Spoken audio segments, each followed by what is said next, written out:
Are there different stem cell transplants for lymphoma? Are you curious about the types of stem cell transplants available for lymphoma? There are indeed two main types used in treatment: autologous and allogeneic stem cell transplants. Let's break these down in a straightforward way. First, we have the autologous stem cell transplant. In this approach, doctors collect the patient's own stem cells from their blood or bone marrow before starting treatment. These stem cells are then frozen and stored while the patient undergoes high-dose chemotherapy or radiation to eliminate lymphoma cells. After this treatment, the stored stem cells are thawed and infused back into the patient. This process helps restore the bone marrow and blood cell production. Autologous transplants are quite common for lymphoma because they avoid complications related to finding a compatible donor.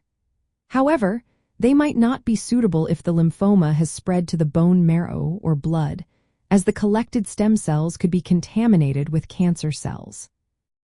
Next, we have the allogeneic stem cell transplant. This type uses stem cells from a donor, which could be a close relative like a sibling or an unrelated donor with a matching tissue type.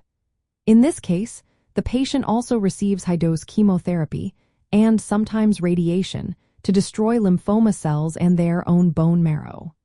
After this, the donor stem cells are infused to repopulate the bone marrow. An interesting aspect of allogeneic transplants is that the donor cells can help create a new immune system that recognizes and attacks lymphoma cells. This is known as the graft versus lymphoma effect. However, allogeneic transplants carry higher risks of severe side effects and complications, such as graft versus host disease, making them less common, especially in older patients or those with other health issues. Choosing between autologous and allogeneic transplants depends on various factors. These include the specific type of lymphoma, how well the disease has responded to previous treatments, the patient's overall health, and whether a suitable donor is available. Both transplant types aim to achieve longer-lasting remission, but they come with different risks and benefits.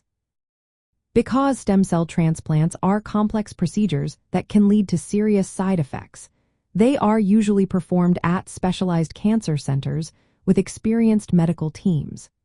If you or someone you know is considering a stem cell transplant for lymphoma, it is essential to consult healthcare professionals for personalized advice and treatment options.